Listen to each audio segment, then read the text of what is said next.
Hello friends, welcome to university Gyan. मेरा नाम है Saket Sinha, Saptagiri institute of medical sciences Bangalore. आज के इस वीडियो में फ्रेंड्स हम लोग Saptagiri institute of medical sciences Bangalore के एमडीएमएस कोर्सेज का कंप्लीट रिव्यू करेंगे। फ्रेंड्स इस वीडियो में हम लोग ये डिस्कशन करेंगे कि Saptagiri medical college, it is also popularly known as Saptagiri medical college. तो सप्तगिरी मेडिकल कॉलेज में किस ब्रांच में क्या क्या सीट है, पूरे पीजी सीट मैट्रिक्स का डिस्कशन करेंगे along with the fees structure, and we will also be discussing about the most important thing, the hospital and the patient flow.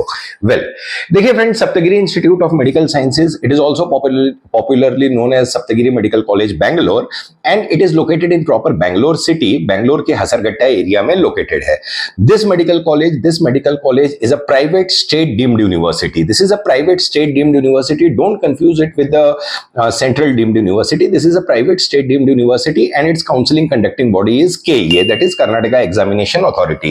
So if you want to take MDMS admission in Saptagiri Medical College, then you should have qualified for NEET PG 2025, and after that you should appear for KEA NEET PG counseling. Well, friend देखिए, Saptagiri medical college का outrightly I would like to tell you कि the main USP of this college is its hospital and patient flow. First of all we will be discussing about the hospital and the patient flow, which is the most important part, which is the most important thing when you are trying to pursue MDMS. देखिए friends, you guys are doctor now and you would be knowing कि what is the importance of having of selecting that medical college whose patient flow is really excellent. देखिए friends, Saptagiri medical college जो है वो 1030 bedded hospital है।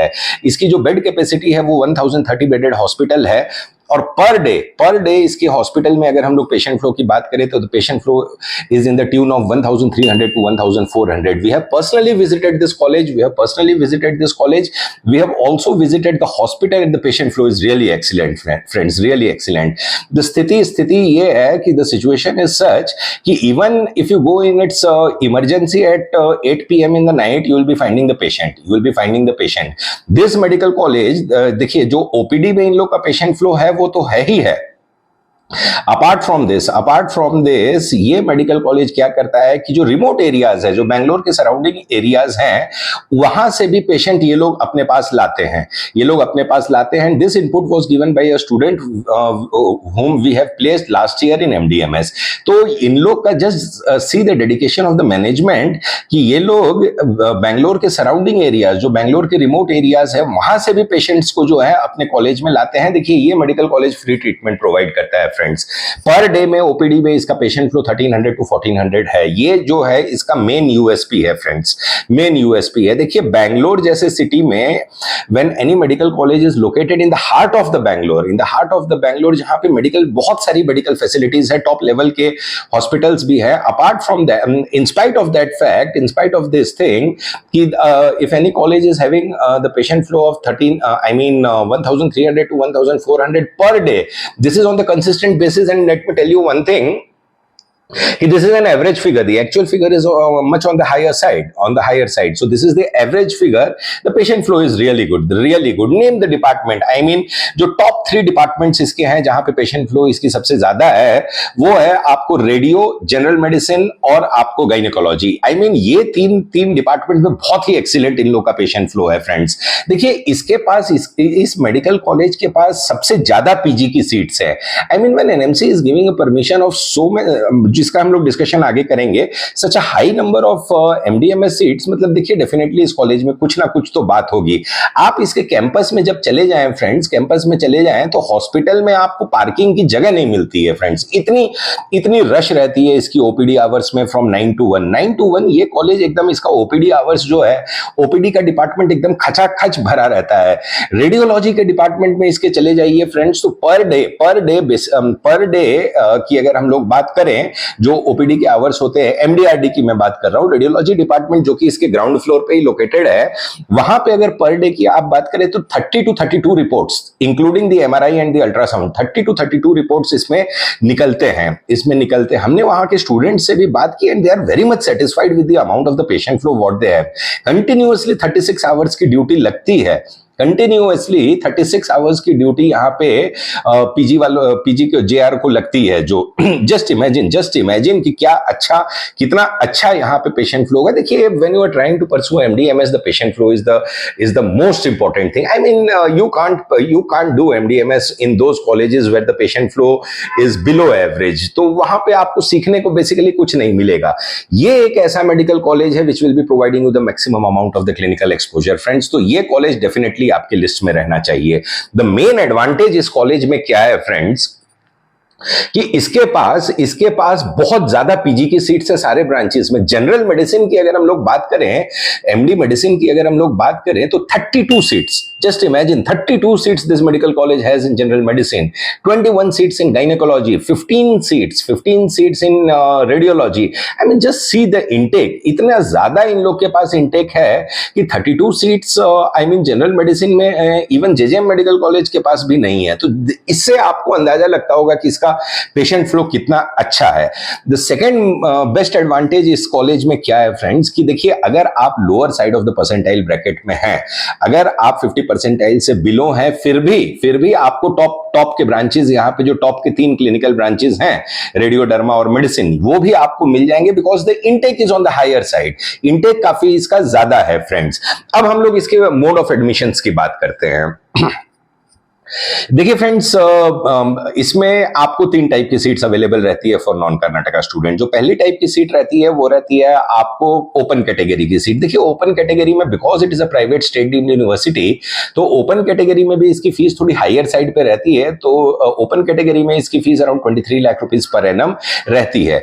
दूसरी type की seat रहती है मैनेजमेंट कोटा की, और तीसरे टाइप की सीट्स रहती है एनआरआई कैटेगरी की। अब इसमें एक चीज यू नीड टू अंडरस्टैंड कि there is an arrangement of 20% of the seats under management and NRI quota, out of which 15% of the seats are under NRI category and 5% of the seats are under management category up till round 2.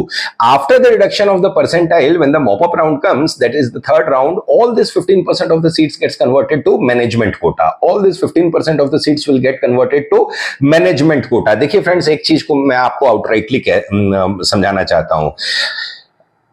केईए में अगर आपको admission लेना है, केईए के colleges में अगर आपको admission लेना है, तो NRI is not required. And seeing the fact कि जितना स्ट्रिक्टनेस इस साल एमसीसी दिखा रहा है आपको एनआरआई कैटेगरी में, तो देखिए NRI category will be very very difficult from now onwards. अगर आप एनआरआई कैटेगरी में केईए को अप्रोच करना चाहते हैं, तो जो भी स्पॉन्सरर होगा, आपका जो भी ब्लड रिलेटिव स्पॉन्सरर होगा, उसके अकाउंट से आइदर यूएस डॉलर में पैसा आना चाहिए, या तो उसके एनआरई अकाउंट से पैसा आना चाहिए। तो एक चीज को आप दिमाग में बैठा लीजिए। देखिए, don't run from pillar to post for getting this type of documents. देखिए, basically in KEA these all documents are not required. NRI category is not required.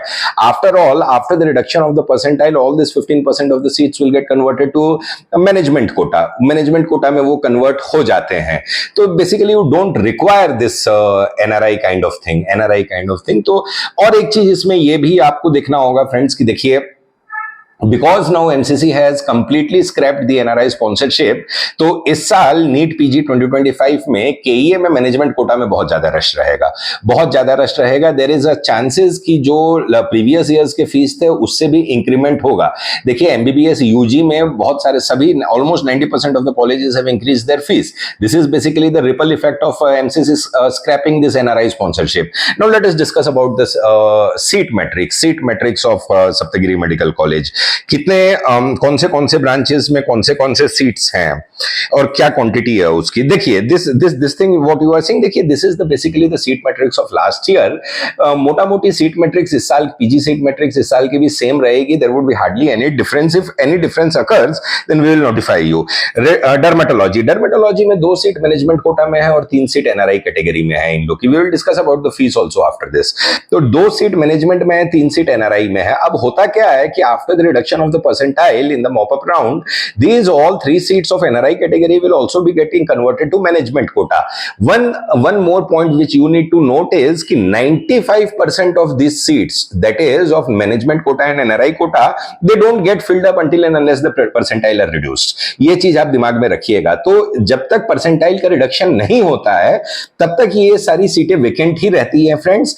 95% of the seats remains vacant until and unless the percentile is reduced. Used. MDRD, MDRD में देखिए total इन लोग के पास 15 का intake है, जिसमें से 8 seat इन लोग के पास एनआरआई और मैनेजमेंट कोटा में है, जिसमें 4 सीट मैनेजमेंट कोटा में है, 4 सीट एनआरआई कैटेगरी में। Medicine, just see the intake of medicine, 12 seat, 6-6 दोनों में है, 6-6 दोनों में है। टोटल मेडिसिन का 32 सीट्स का इंटेक है इन लोग के पास। तो 6 सीट मैनेजमेंट कोटा में, 6 सीट एनआरआई कोटा में। पीडिया में 1-1 सीट है दोनों कैटेगरी में। ऑर्थो की अगर देखें तो 3 सीट मैनेजमेंट में, 3 सीट एनआरआई में है, और जनरल सर्जरी 3 सीट मैनेजमेंट में और 4 सीट एनआरआई में। देखिए friends, these all NRI category seats will not get filled up until and unless the percentile is reduced. Until and unless the percentile is reduced. So basically you don't require NRI category. अब इस medical college में एक advantage क्या है कि even if you are on the lower side of the percentile bracket, अब अगर आपको जैसे कि रेडियो है तो रेडियो में भी अगर आप 38 परसेंटाइल तक हैं तो भी आपको अलॉटमेंट मिल जाएगा। डर्मेटोलॉजी, डर्मा में भी 38 परसेंटाइल तक आपको अलॉटमेंट यहां पे मिल जाएगा। जनरल मेडिसिन 32 से 35, 32 to 35 परसेंटाइल वाले भी ब्रैकेट में अगर आप रहते हैं तो जनरल मेडिसिन में आपको अलॉटमेंट मिल जाएगा। लेकिन एक चीज को इस साल आपको माइंड में रखना होगा कि because MCC has completely scrapped this NRI sponsorship thing, so there will be the only option available with the students for the lower percentile is through the management quota, and definitely they will be migrating towards KEA. तो management Kota में इस साल rush रहेगा friends, इस साल rush रहेगा, इस चीज को आप दिमाग में रखिएगा। Let us discuss about the fees structure now. देखिए डर्मा की fees 1 crore 20 lakh, 1 crore 20 lakh per annum is the dermatology की फीस है।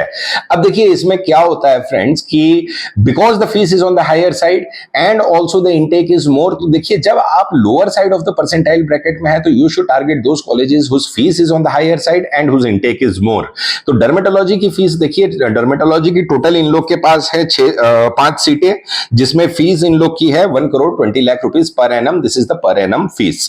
रेडियोलॉजी की फीस 1 करोड़ जो है वो रेडियो की फीस है। जनरल मेडिसिन 90 की फीस है। देखिए 90 की फीस ज्यादा मानी जाती है as far as general medicine is concerned, और इंटेक भी इन लोग के पास 12 का है। तो just imagine, see if you are on the lower side of the percentile bracket and if you are very much interested in MD general medicine, then go for Saptagiri. Saptagiri में there is a high probability कि आपको 100% allotment मिल जाएगा अगर आप 32 percentile से ऊपर रहते हैं तो, क्योंकि फीस भी ज्यादा है और इंटेक भी ज्यादा है इन लोग के पास। तो इस चीज को ये इस हिसाब से आप अपना कैलकुलेशन कीजिएगा। पीडिया की अगर बात करें तो 80 लाख पर एनम फीस है पीडियाट्रिक्स की। ऑर्थो की फीस जो है वो 60 है और सर्जरी की फीस 50 है। सर्जरी की फीस काफी कम है, इसकी सर्जरी की काफी कम इन लोगों ने फीस रखा है। तो देखिए फ्रेंड्स, जनरली होता क्या है कि when you are on the lower side of the percentile bracket, target and if you want higher branches, higher clinical branches जैसे रेडियो डर्मा मेडिसिन हो गया, तो उसमें always target those medical colleges whose intake is more, point number 1, and whose fee structure is more. So ये दो अगर thumb rule आप लेके चलेंगे तो the allotment is 100% guaranteed friends, definitely आपको अलॉटमेंट मिलेगा। देखिए फ्रेंड्स, इसको अगर हम लोग ओवरऑल समराइज करें तो सप्तगिरी का जो मेन यूएसपी है वो है पेशेंट फ्लो। बहुत ही जबरदस्त पेशेंट फ्लो है। This is the medical college which will be providing you hands on clinical exposure. Hands on clinical exposure आपको मिलेगा और काफी अच्छा मिलेगा। 36 घंटे की ड्यूटी लगातार लगती है यहाँ पे, 36 आवर्स की कंटिन्यूअस ड्यूटी लगती है जेआर की। तो ये आप चीज को माइंड में रखिए। देखिए पेशेंट फ्लो इसका सबसे बड़ा यूएसपी है। इसका एक ही इस कॉलेज का डिमेरिट है कि उसका कैंपस थोड़ा छोटा है। बट देखिए friends, you guys are doctor now, आपने ऑलरेडी 5.5 साल अपना कंप्लीट किया है, तो यू वुड बी अंडरस्टैंडिंग कि the infrastructure hardly has any role in MDMS education. If you want to pursue MDMS, then infrastructure absolutely plays no role absolutely in medical education. The main priority what you need to give is for the patient flow. Hospital और patient flow अच्छा होना चाहिए किसी भी medical college का, and Saptagiri fits in this bracket. दूसरा advantage Saptagiri के साथ ये है फ्रेंड्स कि आप इसकी इंटेक्स बहुत ज्यादा है, सारे के सारे ब्रांचेस में इसकी इंटेक्स ज्यादा है, बेरिंग फ्यू, और फी स्ट्रक्चर भी ऑन द हायर साइड है। तो देखिए आपको अलॉटमेंट की प्रोबेबिलिटी बहुत ही हायर साइड पे हो जाती है फ्रेंड्स। तो ये था फ्रेंड्स हमारा video regarding Saptagiri institute of medical sciences Bangalore. अगर हमारा वीडियो अच्छा लगा हो तो हमारे वीडियो को लाइक कीजिएगा, शेयर कीजिएगा, और हमारे चैनल यूनिवर्सिटी ज्ञान के साथ बने रहिए for all the latest updates for regarding MDMS in Karnataka and NEET PG 2025। Thank you friends.